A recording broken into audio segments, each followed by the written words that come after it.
I'm Julian G. Simmons. This is Talking About Our Generation. For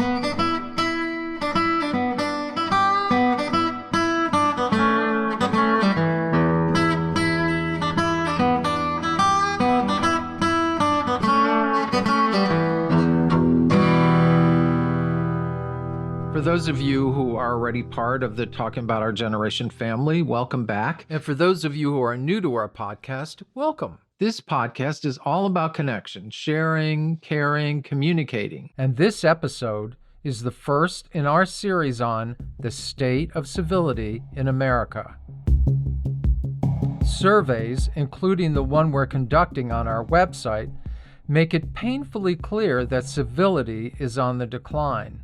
We've all experienced it, seen the videos or read the stories about the shocking rise of rudeness in our country over the past few years.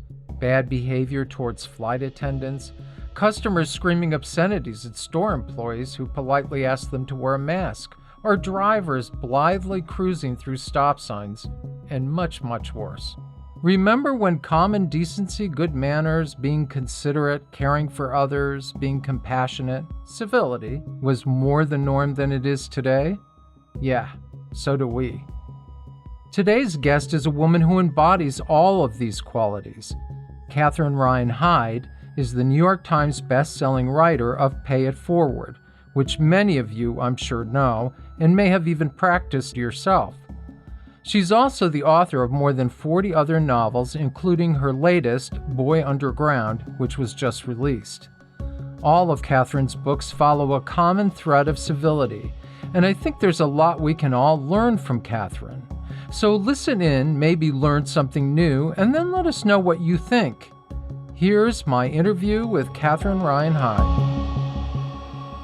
Catherine Ryan Hyde, welcome to our generation. Thank you. So nice to have you with us. It's nice to be here. I think I've always been part of your generation, haven't I? Well, you have actually. First of all, just so people know, if they don't know who you are, which I think a lot of people do, you've written more than 40 books. You're a New York Times bestselling author. Let's just talk a little bit about your background now. First of all, a little transparency. You and I know each other for a long time. A long time, since high school. Been at high school, I think. So I would have been about probably 14, right, something like that. Right. And maybe even 13. I don't know. That's right. So you and I have known each other for all these years. Funny little story I want to share with everyone is how we ended up reconnecting, which is almost a miracle in itself because you and I have both started going under, if you will, pseudonyms.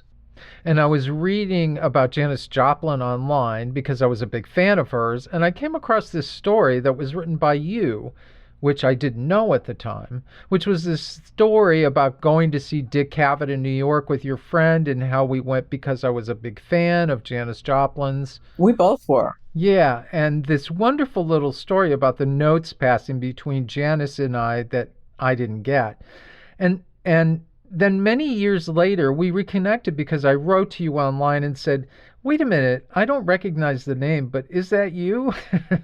Well, it would almost have to be because who else would know that Janis Joplin threw a note clip to a pen up to the balcony in the Dick Cavett show and it got hung up in one of the light bars. I mean, who else knows that? So it's been wonderful that we've reconnected and to learn about what you're doing. And we've since gotten together and I've really been enjoying your books immensely. I can't tell you how much I've been enjoying them.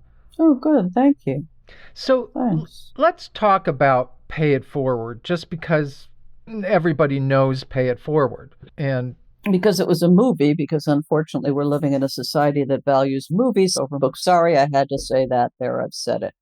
But there's still enough of us that like books more than movies. So I want you to, I think you've told this story a million times, but just for our listeners, if you could tell the story about how Pay It Forward came to be and your story with the Dotson and living in LA. And if you could just reiterate that a little bit.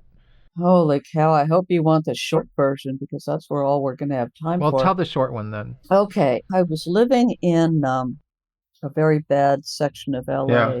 And I was in a line of work. I was doing dog training in people's homes. And so I'm out there by myself, driving all over, coming home late in the evening. And the car stalls, which it tends to because I wasn't very good about taking it to the mechanic.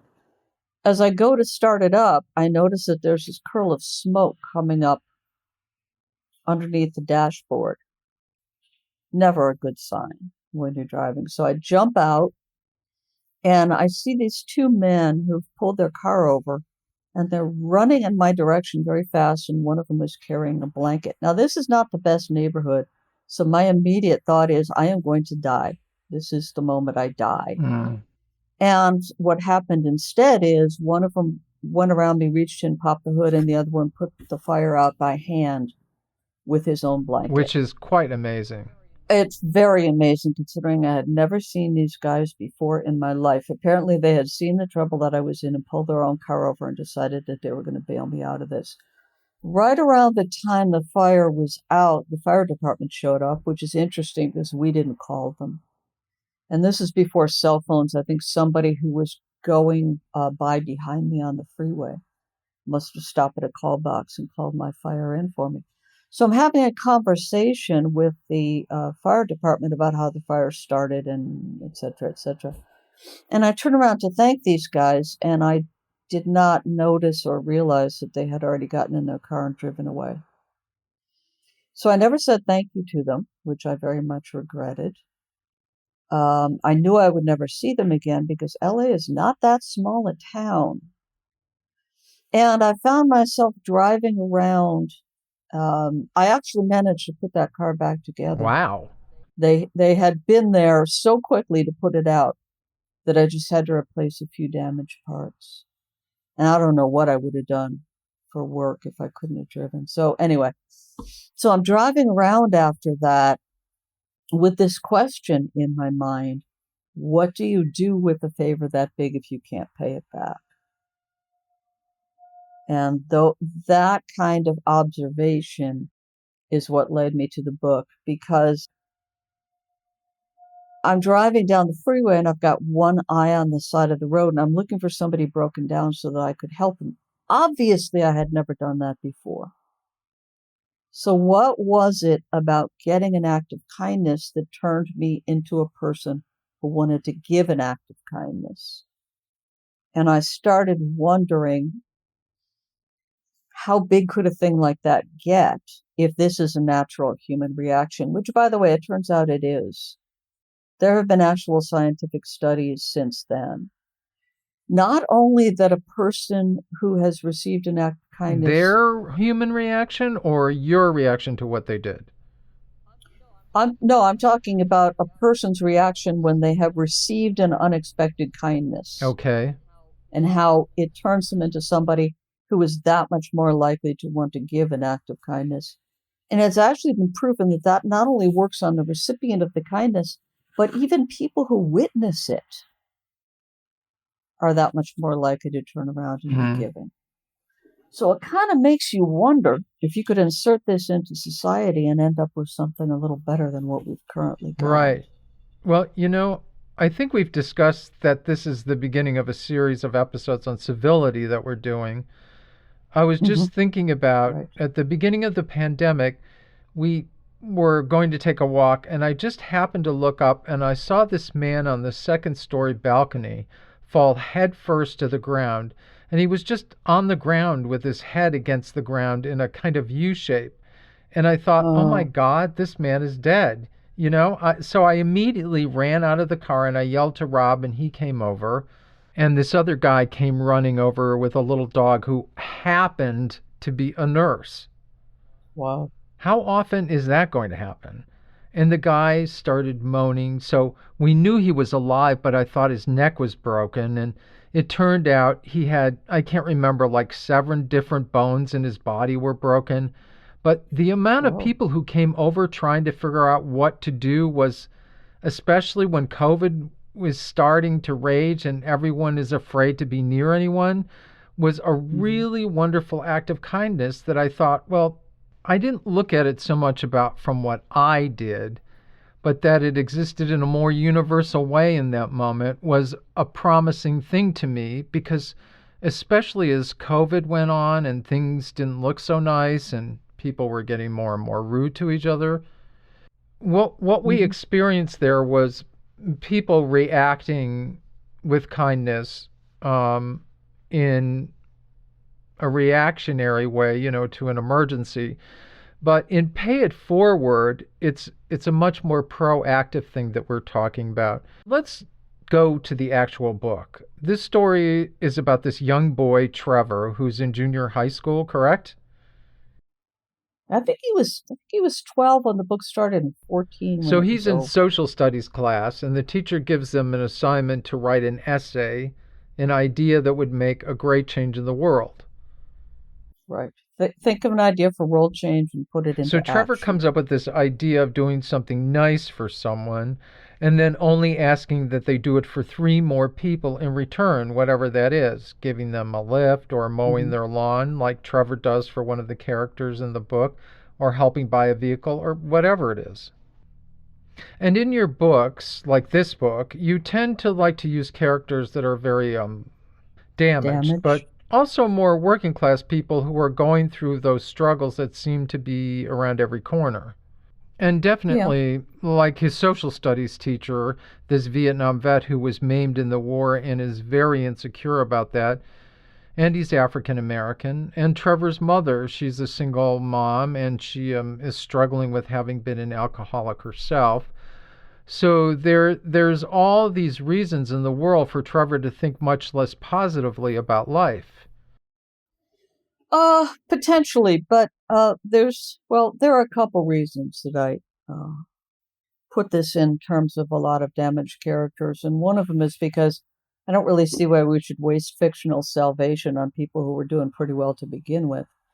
But also in terms of Trevor having this kind of rough upbringing with his father gone and his mother struggling with alcoholism, is that I've noticed that when kids grow up rough like that, when the adults who are supposed to be in charge don't really seem to be in charge, what happens is I think the kids kind of grow up faster. They kind of step into an adult role and try to put everything right, which makes for a very different kind of character than a kid whose parents are doing a really good job and they get to just go to school and play and be a kid for a while longer. Does that make Oh, sense? absolutely makes sense. I mean, I recognize my own upbringing in what you described there and how I pretty much set out on my own at a very early age and left all that behind. Because I Yeah, me just too. didn't, not that my parents weren't loving, but I just didn't feel supported at all. And Yeah. that it was time to do it. But when you're in those situations, I mean, Trevor is like this incredibly positive, loving kid, and he doesn't seem to be affected by the bad that's going on around him. And there's a fair amount of it. Hmm. I think he's affected by it. I just think that he has his eye on change. He just has his eye on how things can be more positive. I happen to believe that we are born optimistic and that we're born wanting to help others and that we unlearn it along the way. That's my personal belief. We learn to be afraid of each other and hold back and But try when not to get Trevor hurt. goes out there with his plan and he decides that he's going to do these things and he does them kind of selflessly, but Yeah, but at the same time when he starts realizing that people aren't, or he's assuming that people aren't doing it, right. He does gets get discouraged. So discouraged. Yeah. is there a lesson in that about don't have expectations about the good you do in life? Yeah, I think there is. I think there is. I think people are too keyed into like an immediate Mm-hmm. return. Like they want to help somebody and either have something wonderful happen to them or really just watch that person's world transform. And I think it's really important that people put good out into the world, but let go of what it does Right. out there. Just focus on what they're doing. Because, like for example, I had a teacher when I was at Bennett High School, when I was a sophomore. I don't know if you remember Lenny Horowitz. I kind of do. I read what you wrote about him in your book, The Steep Path, but obviously he didn't have the same impression on me as he did on you, which was tremendous. Yeah. Yeah, he helped me a lot, and he encouraged me to believe that I wrote well, which was a very new experience for me to get like positive feedback on something that I do well. But he died just a couple of years after I left Buffalo. He had Hodgkin's disease. And so he put all this into encouraging me. And all I was doing for the rest of his lifetime was just floundering around with alcohol and drugs, which I no longer do. Right. And so imagine if he had only based his feelings about what he did for me on exactly the results that he saw. I mean, not only might you not get the results that you're hoping for when you help somebody, you may get them and not even know it. You may be putting something in the back of their head that's going to blossom years later, As in your case. I just think that if people get too hung up on the results of what they do, they're going to get discouraged and decide this isn't working. And it's not about that at all. I get that. I don't think it's about that. I like to tell people, if you go out and do 3 acts of kindness today, I guarantee you will have changed the world by 3 acts of kindness, no matter how they turn out. Now, if everybody did that, that would be a big deal. That would make today different from other days. I agree. It absolutely would. It's interesting. In the survey we're conducting on civility, we're finding that incivility is a huge issue across the board with people from across the spectrum, no matter what your political beliefs are. People believe that incivility is a big problem. In fact, this morning I was just reading about yet another flight attendant who was punched in the face for no good reason. Not that there's ever a good reason to punch somebody in the face. No, there isn't. How do you think, sticking to Pay It Forward for another minute, how do you think we can, are there things that we should look for to make these things happen? Or is it just holding the intention of paying it forward? Or if people want to know, like, how do I do this? How do I look for these situations? Where can I look for them? Or do you just have to be aware that they might come along?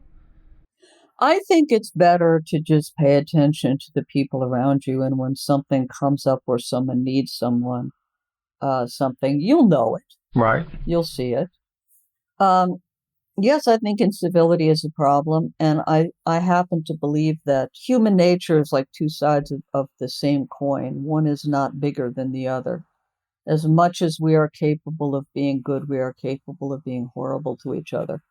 And the world is equally a wonderful and terrible place. And now I think our challenge is, where are we going to put the bulk of our attention? And when we decide that we're going to help somebody today, we're shifting our attention to what's right in the world, which is an improvement. The more we focus on what's wrong, the more we're just filling our head with how horrible things are. It'll get horrible. I absolutely agree. And the interesting thing for me, through doing all the research we've been doing about civility and incivility, is recognizing myself as not the saint that I think I am when it comes to civility. That there are a number of instances I can think of where I was not civil, where I did something rude or I was out of line or something like that in my life. And it's been a really eye-opening experience for me to see that, to recognize and acknowledge that I'm not perfect and that I have the ability to be just as uncivil as the next person does. I wanted to ask you about the ending, or almost the ending, of Pay It Forward, where Trevor and his mother and his social studies teacher are invited to the White House because of what this one boy has done to create such amazing change in the world, especially in the United States. And while he's there, he sees the citizen in distress and he goes to help them and ends up dead. And then there's a big candlelight procession afterwards in his honor. But I want to focus on when he goes to help this person, being a good Samaritan to help someone, and he ends up dead. What is the Yes. message in that? Okay, as far as I'm concerned, I don't honestly believe that the whole world would have changed, which in the book it did, if people had not been shaken in their faith. I mean, how can I say, okay, this little boy does these cool things and he helps people and the president pats him on the head for it, and the whole world decides to change. Does that feel realistic to you? I mean, that's a little news soundbite that'll be gone in 20 Right. minutes. It'll be out of people's heads. But to be in this situation where everybody's looking at this kid and going, oh, that couldn't work, could it? No, that couldn't work. And then all of a sudden, the idea gets kind of pulled out from under people's feet. And then they come together for this memorial for this boy and have this idea presented to them. You're out in the audience trying to figure out, does that mean the pay it forward idea is dead? Well, only if you let it be. Like, the question is, will people really do it? And you're people. So tell me, will you really do it? Meanwhile, this thing is being broadcast on television, blah, blah, blah, because this tragic thing happened. My understanding of human nature is that we do not make big sweeping changes until something wakes us the F up. Right. Right. And then we reconsider everything. Until then, we focus on these little teeny problems that really amount to nothing and think they mean I something. think you're absolutely right. Usually the good only comes out of the bad, basically. Yeah. And ideally, if you're not 13 or 14, you know to call the police in a situation like that and not charge in yourself.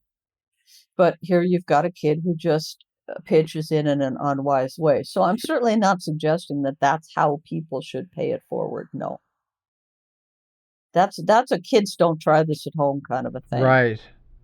But do you think that the pay it forward idea that Trevor began back then is still relevant today? Or has the world changed since you wrote the book? Do you think it's still possible for pay it forward to be a living, breathing thing again? Well, it is a living, breathing thing. You hear about it all the Okay. time. Well, I hear about it all the time, but that's probably because people bring these stories to me. Right. People are doing pay it forward favors for each other all the time. And I actually think that the more the world falls into disarray and the more we're at each other's throats, the more relevant this becomes. Are you surprised by the longevity of it? You Yes. are. Oh, yeah. I'm surprised that anybody ever really played at it in the first place. And I kind of figured when they first started doing that it was because the book was in bookstores and the movie was in theaters, and I thought it was that kind of publicity driving it. But it's 22 years later, and I'm still hearing these stories of people getting their meals paid for, or somebody getting their tire changed by the side of the road and being told pay it forward. So, Well, it's interesting because in prepping for this episode, people would ask me, "Oh, what are you working on now?" And I would say you and pay it forward, and they knew exactly what I was talking about. I think most people do, yeah. I think it's very rare to run into somebody who's never heard of the concept. It's wonderful because it's such a positive thing, and it's Yeah. still very much in people's minds. You said that you still get emails and have heard people telling you stories about Pay It Forward. Can you share any of those? Somebody just contacted me on Facebook just a few, God, it could have been more than a week ago.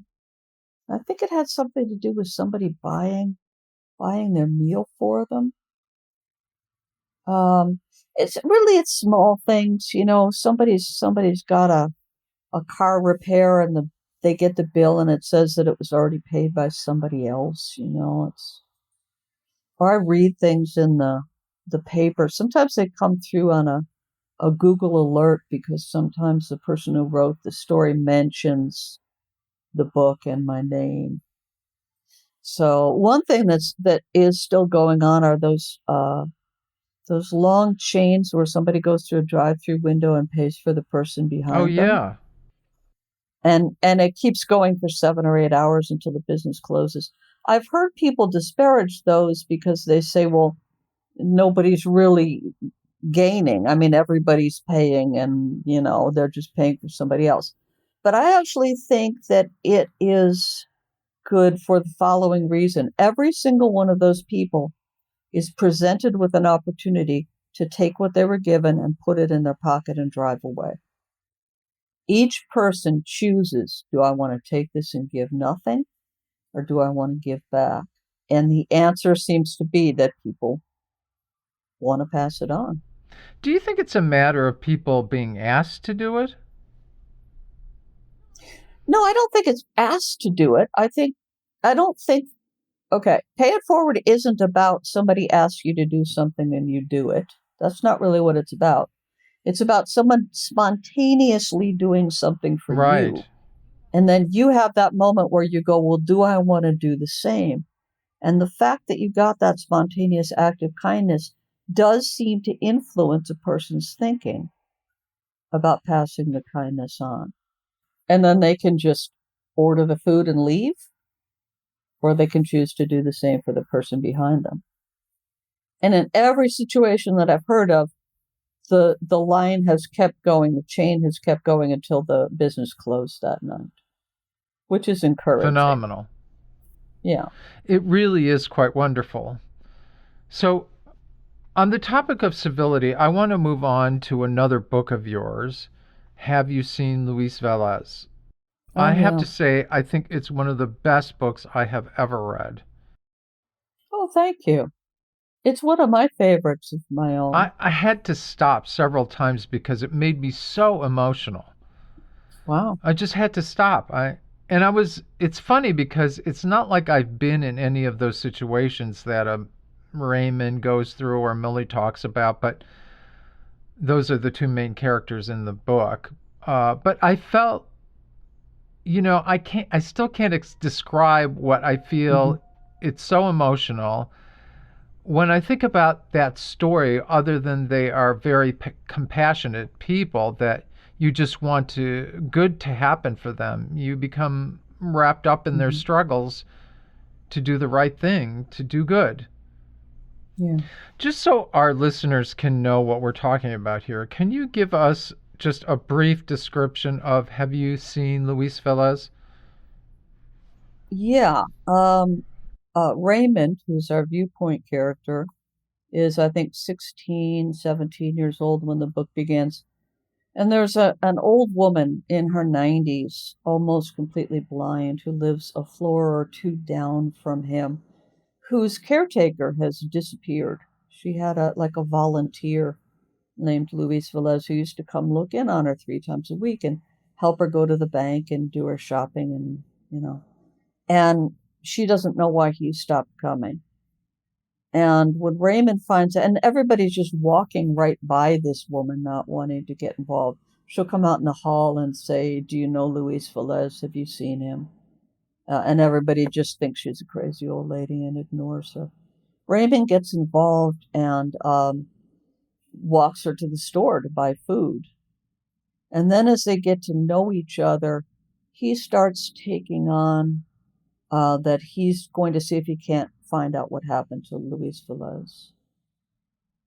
Kind of knowing that if something terrible has happened to him, that's going to be an awful thing to have to tell her. But if he just didn't care as much about her as she thought he did, that would be pretty awful too. And of course, I don't want to do a spoiler on what it turns out to be, but the biggest part of the story is the connection between these two people. So what Raymond does then is he goes to the phone book and starts calling and then visiting all the Luis Velezes that he can find. He starts meeting all of these different people, and they are very different. One is a lawyer who's done very well for himself, very successful, and he's married, and they're supportive of what he's doing. Most of them, yeah, not all. Right.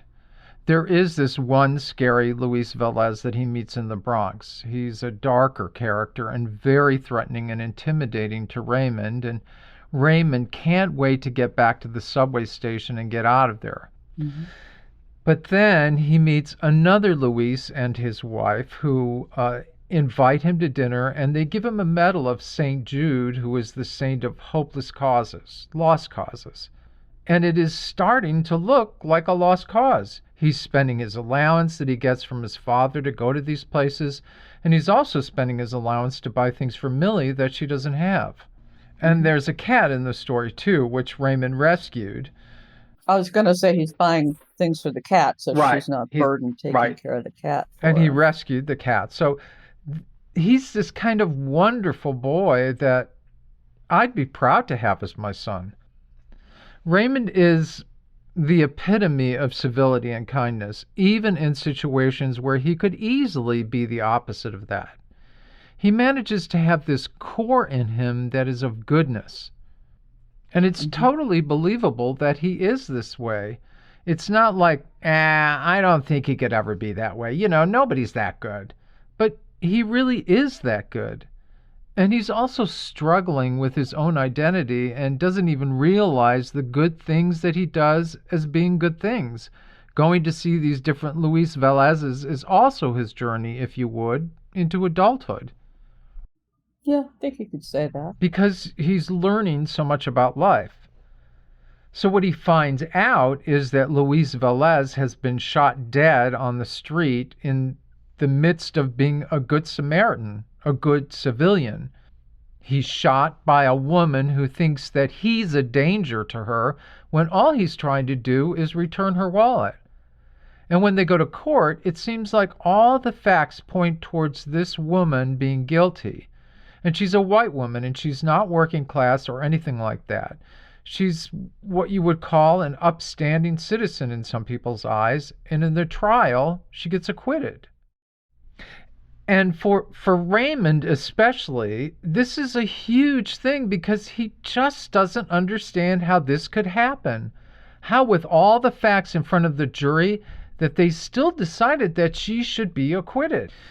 Now, the reason I'm talking about all this in relation to civility is that Raymond goes back to the prosecuting attorney to ask what went wrong. The attorney starts talking about tribalism. And so he gives Raymond a quick lesson in what tribalism is. So I want to know more about your views about tribalism in relation to civility. Okay, here's my concept of tribalism in a nutshell. Here's how I understand it. We, which is, of course, a very amorphous term, however you define we, the people who feel like me, we are good people. We are by definition, our tribe is by definition good people. So if one of us does something wrong, they're still a good person. You have to understand. They're still good. Like they made a mistake or whatever, but they're basically a good person because they're us. They are dangerous. And when they make a mistake, it just proves what we've been saying all along about how dangerous they are. And this is why you'll have attorneys get up in court for a bunch of young white kids who did some outrageous thing, and he'll talk about this great future that they have and what a shame it would be to mess up this great future. Hey, they just made a mistake. And yet when a young Black or Hispanic defendant is sitting in the same court, people don't say, hey, this is a great kid who just made a mistake. They just think, okay, this is a threat. So this woman's walking down the street. She can see in the shop windows behind her that this very large Hispanic man is getting closer and closer to her. Obviously, she didn't wake up that morning planning to kill anybody. And that goes without saying. But as the prosecuting attorney pointed out, if you're going to own a gun and use it in self-defense, if you're going to turn around and shoot somebody because you think they're a threat to you, you got to be right. You got to at least tell somebody a convincing version of why you thought your life was about to be over. And of course, we don't think that that happened in this court case, but the jury, as the prosecutor pointed out, understood how it felt to be the woman, the shooter, better than they understood how it felt to be Luis Velez. So isn't that where we are today in our society? Yeah. Yeah. That's why I wrote the book. That's exactly why I took on this topic when I did. Killing someone obviously is, in a situation like that, is the epitome of uncivil behavior. Yes. And groups of people will make that. I don't even want to go to. I don't even want to go to our ex-president or anything like that. I just don't want to go there. Well, I wrote it at the beginning of his term, and I had some things to say about where I thought we were getting off track. Because he was not the civility president, let's face it. No, he wasn't at all. And I'm wondering, do you think it's the kind of thing we can come back from? Or is it going to be like what you were saying, for example, going back to Pay It Forward when Trevor goes to do a good deed and he ends up dead? Is it going to take something huge and disastrous? Because throughout the last presidency, I would say, oh, well, that's going to sink him right there. That's going to sink him right there. Do you know what I'm saying? And it just never... Yeah. It never did. I want to talk about social media and civility. In our civility survey, one of the things that people say very much in unison, I think it's 85% so far, say that social media is one of the biggest causes of incivility in society. Yeah, I think that's part of it, yeah. You're on social media. Do you get a lot of negativity back at you? Because you're pretty much open about how you feel about everything. Yeah. Well, on Twitter I am. On Facebook, I don't get into politics. I figure that way people can choose how much of me they want to hear. I do fine on social media. What I do is if I just have somebody kind of trolling me come after me, I just mute them. I don't even block them. I just mute them. And I just picture them kind of shouting into the void, wondering why they can't get a rise out of me. I don't fight with people I don't know on the internet. I just don't. If they come wanting a fight, I just cut it off right there. I just don't even. Life is too short. It absolutely is too short. And I end up being surrounded by people who, hear what I'm saying. I mean, they may have a civil argument to be made with something that I put out, but it's not a problem. And in your writing, you sort of do the same thing. When you write about these very difficult and often controversial subjects, you do it in a way that's easy on the brain, that doesn't cause offense, so that the reader doesn't necessarily get riled by what you're saying. You think about it. The reader or listener is more open to the words that you're writing in your stories, and they're just more open to things that are not part of their everyday lives, like interracial relationships, or someone who's gay, or the problems that come up from systemic racism that we're all part of. Which brings us to your latest book, Boy Underground, which came out in December. And in the book, there are 4 boys who become friends. Stephen is the son of landowners, and the other 3 are sons of farm workers. One, a migrant farm worker, basically. And the story really starts when these boys go up on a hike into the Sierra in December in 1941. And Stephen is beginning to realize that his attraction is more towards boys. He doesn't talk about it. He doesn't let on about it at all. No, you pretty much didn't in 1941 in a small town, yeah. But he feels much more at home with these boys than he does with boys who would be really considered his social peers at that time. Mm-hmm. And they go on this very difficult hike up into the Sierra. And Stephen is finding that he's attracted to Nick, who was kind of big and handsome and very, how would you describe Nick? Nick, he's very faithful. He's very protective of the people that he loves. He's from a difficult home. He just lives with his father, and his father's kind of a piece of work. And I think he's very caring. Yeah, there's something very stable, solid about Nick's character.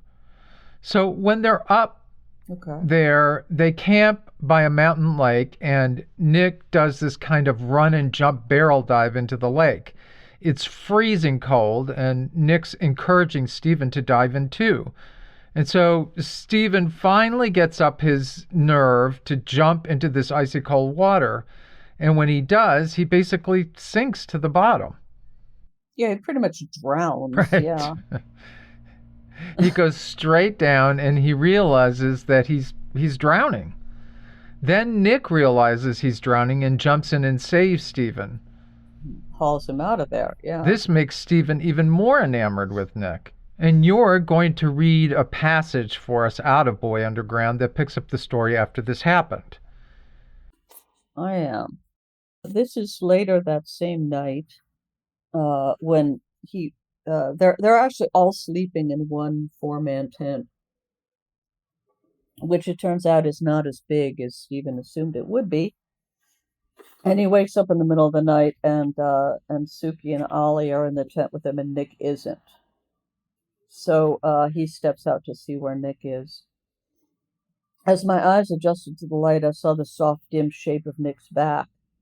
He was sitting halfway between our tent and the lake, apparently just gazing off into the distance. I picked my way to where he sat, and he turned his head when he heard me.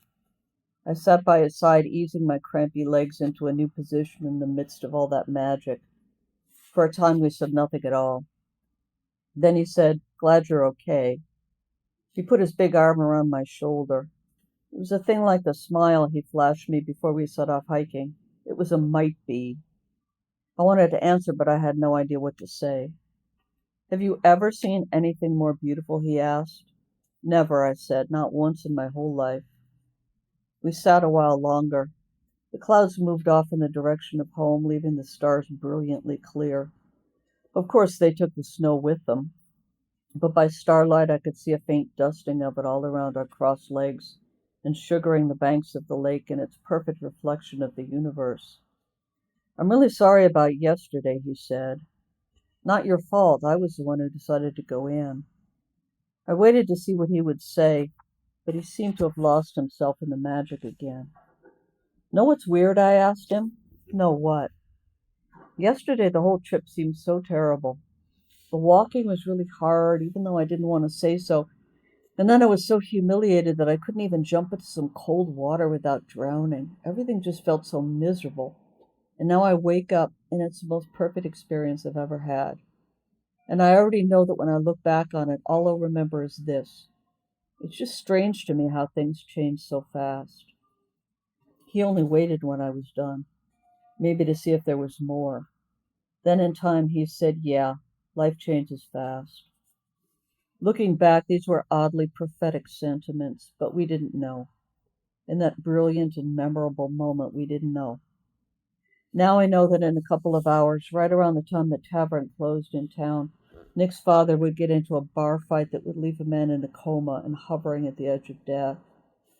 Now I know that as we sat gazing into heaven, Nick's arm draped around my shoulder, Japanese planes were on their way to their surprise attack on Pearl Harbor, drawing our country into the war and turning Suki's life on its head pretty much forever.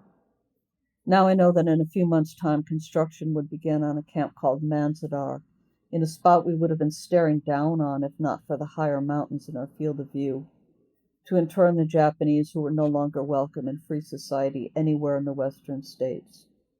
At the time, we honestly believed everything was perfect. That kind of sets it up, I would think. So from there, when they come down the hill, they discover that Nick's father has beaten a man so severely that he's in a coma, and he tells the police that Nick did it, even though Stephen knows it wasn't Nick. Mm-hmm. And so Stephen offers to hide Nick in a root cellar that's on the farm that his parents own, which is way off in the distance and not near anything and not being used, so he could hide there. So Nick ends up living in this root cellar for months and months, and it ties these two boys together forever, basically. And when Suki, Stephen's Japanese-American friend, ends up having to leave to go to Manzanar with his family, he comes to Stephen's home and asks Stephen if he can take care of Akira, Suki's grandmother's dog. And so Stephen takes Akira and gives him to Nick to be company for him in the root cellar. As time goes on, Stephen becomes bolder and bolder. In fact, he goes to see Nick's father in jail to find out why Nick's father was blaming him for what happened. At the same time, Stephen also starts being treated not so nicely by the community because he's very open about the fact that Suki is his friend and that he cares for Suki and Suki's family and refuses to turn on him. Yeah, he won't turn on Suki. And he's supposed to. He's supposed to at that point. Right. He's supposed to, like everybody else is, turning on these people who were their neighbors and their friends. So there's constantly the theme in your books about civility and how people treat each other. First of all is the incivility of sending all these people away who are Americans to a camp, and also seeing what Stephen goes through for his beliefs. When we were coming up with our ideas of who do we want to talk to about this issue of civility, you are one of the people that we really wanted to talk to. Oh, well, that's nice. Because your writing is always dealing with issues like that. How do we treat each other? Are we kind to each other or cruel to each other? And if it's easy to do better, why don't we? So why don't we? My personal theory is that we're afraid of each other. We're just afraid of each other. And, some of us are able to have empathy for people as a whole. And some of us, it seems to me, are only able to have empathy for people who really remind us of ourselves. It's like two different kinds of empathy. Yeah. When you're trying to improve things, you can't expect to change anyone, but that doesn't mean you shouldn't do it. Right. That's what Stephen's character is all about, is that you should do what you think is right. Yeah, it's funny. I was just talking to somebody about this not an hour before I came on this broadcast. I was talking about being honest, reflecting honestly back to someone that their behavior was wrong for you or hurtful to you or disruptive of, to you, instead of just saying nothing. And my friend who I was talking to said, is it your thought that it will change this person? And I said, no, it's not about changing this person. It's about a person comes to me and looks at me like I'm a mirror reflecting their own behavior back to them. And what I want to do is give an accurate reflection. I see people all the time not saying to someone, wow, that's really offensive what you just said, or that was very hurtful, because they say, oh, well, you can't change anybody. No, you can't change anybody, but you can accurately reflect back to them that their behavior is a problem for other people, and then they're going to do with that what they will. And I don't think that it is uncivil to say to someone, I don't like what you just said. I don't think it is at all. It's interesting. Yesterday I was watching a video by the American College of Trial Lawyers, their Civility Initiative project, which is lawyers talking about civility. Basically civility amongst other lawyers and in the courtroom and with judges and clients. And there was a couple of things that came up. One is that civility is often looked at as a sign of weakness. Yes, by some people, yeah. To be civil means to be weak. For example, there was a woman who was talking about her early years as a lawyer, and that being a female lawyer to her meant she basically had to be uncivil to show power as a woman, that she had to be rude to people, and that she had to be outspoken. All these things that are basically negative. And that came out of how she was being treated by male lawyers. Statements like, do you really feel comfortable being here? Is this really the place for you as a lawyer? Or remarks about what she was wearing or things like that. And I think for women, it's much more of an issue than it is for men finding their place in civility professionally. I was just shocked to hear how much professionally civility is an issue. I tend to think about it in more terms like, when you're walking down the street or at the supermarket or driving in our cars. But do you think it's more of a problem for women's civility than it is for men? Yeah, I do. I do. I think when a man says something kind of really speaks out, not necessarily in an angry way, but just says something like, please don't treat me that way, it's seen as a strength, and with women it's disparaged. I think the problem is people mistake kindness and niceness. A person can be kind. To me, kindness is like a genuine thing. And niceness is when you say, oh, that's okay, when it isn't, because you think you're only supposed to say positive things. I don't think we are only supposed to say positive things. I think we're supposed to be as kind to people as we can until they step on us, and then we need to say, excuse me, you are standing on my foot. Please move. And I think women particularly have been taught, no, just stand there and smile and wait for the guy to move off your foot. And to me, that's more like codependence than it is a genuine kindness. It's like, I don't think I have the right to speak. The older I get, the more I think I have a right to speak. Now, the way I do it, I don't curse at people. I don't make it like their problem, like the problem with you is. I just say, hey, here's how I feel about what just happened. But it's interesting. In your book, The Steep Path, you were talking about driving on the road and how often people, that you go the speed limit, and Yeah. that often people are so close behind you that you can't even see their headlights. Rob Wilson and I were talking, Rob, who produces and directs the podcast, we're talking about how the norm has become to do the things that are actually wrong or illegal. Yeah. It's okay, as opposed to following the rules. Everybody speeds. Not everybody, but close enough to everybody that you can draw a lot of ire by not doing it. And that it's okay. I mean, we went through this whole thing of while we were walking about looking at the number of people who don't stop at stop signs. Oh, tell me about it. And they think it's okay to do that. Yeah. And once they see one person do it, another does it, and another does it, and another, it's kind of the opposite of the pay it forward at the drive-through.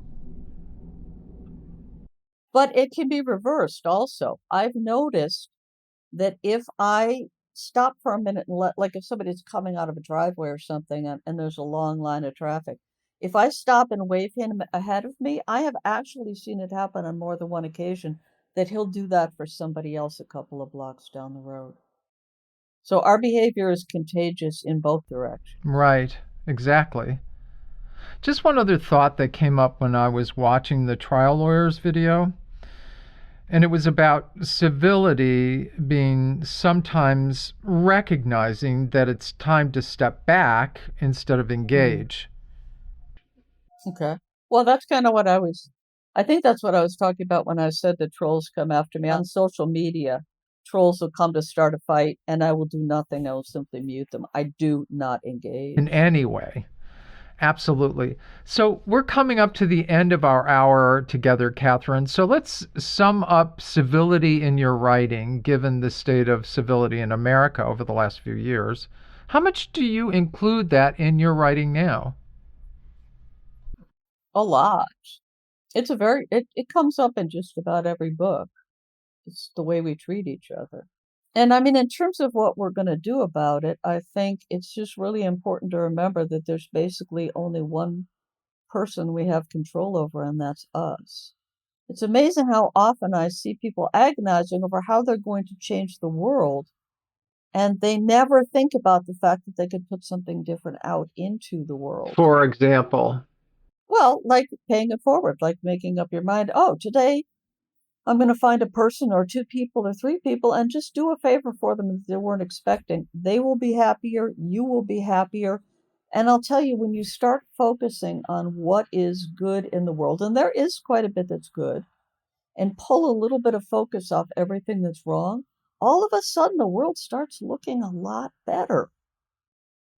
We just have to make a choice about where we're going to place our attention, on what's wrong or on what's right. Because it's pretty much all we got, It's what we've got that we can control. So true. Well, Catherine, thank you so much for your time and for talking with us. Oh, my pleasure. It's been really insightful and fun. Next time an opportunity comes up to pay it forward, I'll think of you. Okay. Thank you very much. Bye-bye.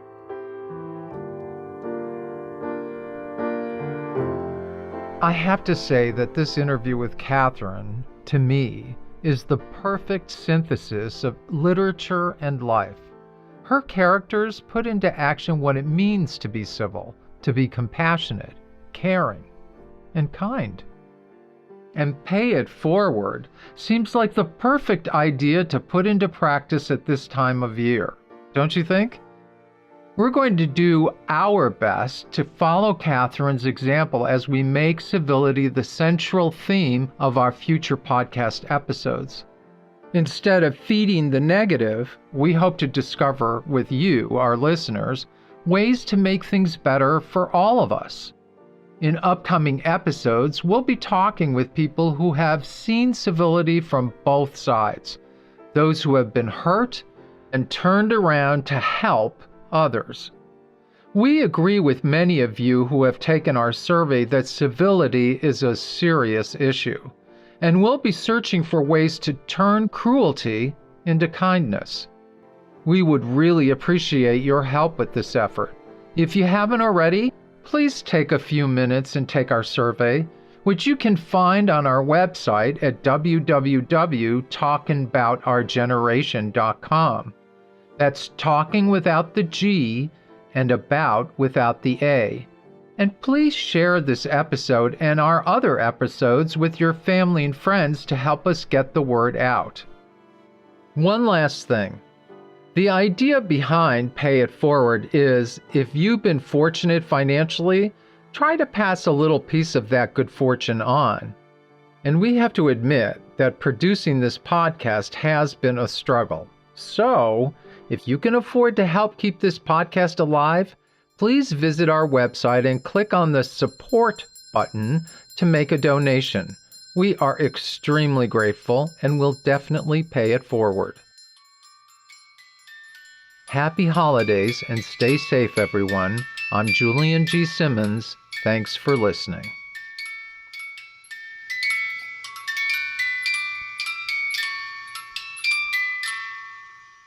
This podcast includes copyrighted material which has not always been specifically authorized by the copyright owner.